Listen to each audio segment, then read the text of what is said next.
Hello and welcome to this overview of the 1804 release of Device 42. In this video, we're going to cover these four new features.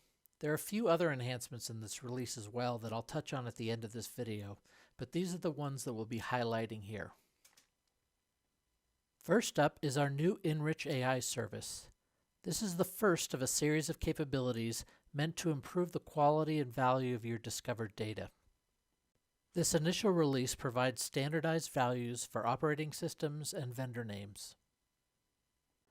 Now, Matt Besfer, a product manager here at Device 42, will walk you through the EnrichAI feature and new capabilities in this release. When you first upgrade to 1804, you'll notice that under the Analytics dropdown, there's a new menu item called EnrichAI Data. When you first click into that after upgrade, you will notice that it will be empty, similar to this screen here. To populate information in here, you will need to run a new discovery job. Once that discovery job completes, Device 42 will send that newly discovered data to the EnrichAI service to get the enrichment data back. That info will then populate under the EnrichAI data page. Here are two examples of items that we found.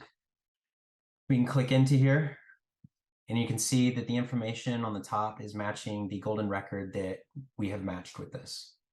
Down below is more device OS info. To also see this information, you can go to Resources, and then under Operating Systems in Use, this will display the original device info, OS, enriched OS info, OS version, etc. As we begin to add more services to this EnrichAI data feature, you will see that information populate in these columns as well. To ensure that you are ready for or enabled for these cloud services, you can go under Tools and under Integrations, click on Cloud Services.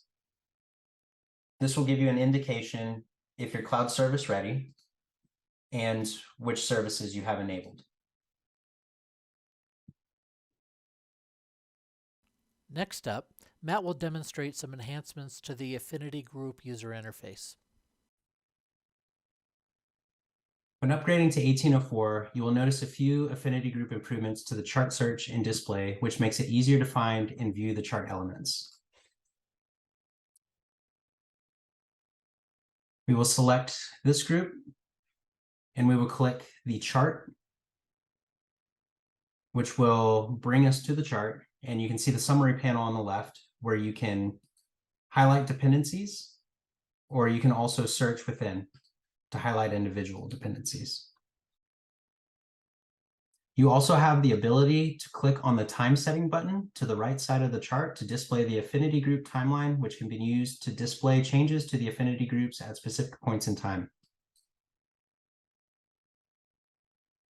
Down here, you can see at a specific point in time, we had 2 resource changes and 3 service communication changes. You can click on the details for more details. Similar changes have also been made to the Affinity Group calculation pages for devices.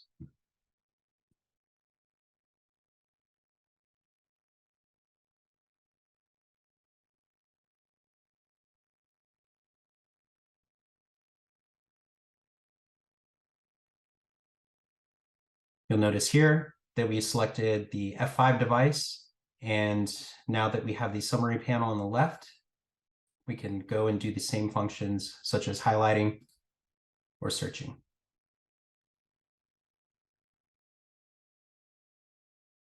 Previously, when doing a global search, any objects that were archived were not returned.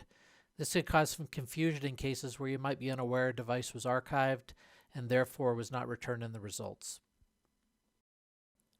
Now archived objects are included in the global search results. There's nothing you need to do to enable this feature. Just enter something in the search bar. When the results are returned, if there are archived records that match that string, they will be displayed in the results like this.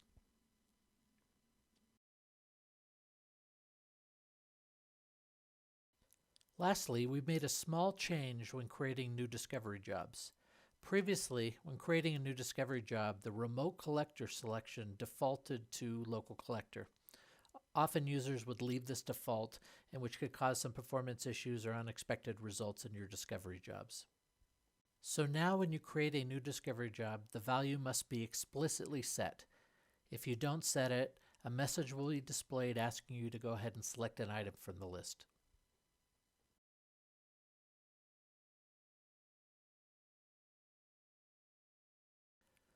So that's the features we'll be covering for this release.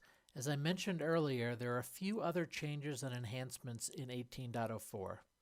To get more info on these, check out our release notes that can be found in the blog section at device42.com.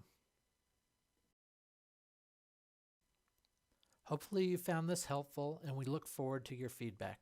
Thank you for your time.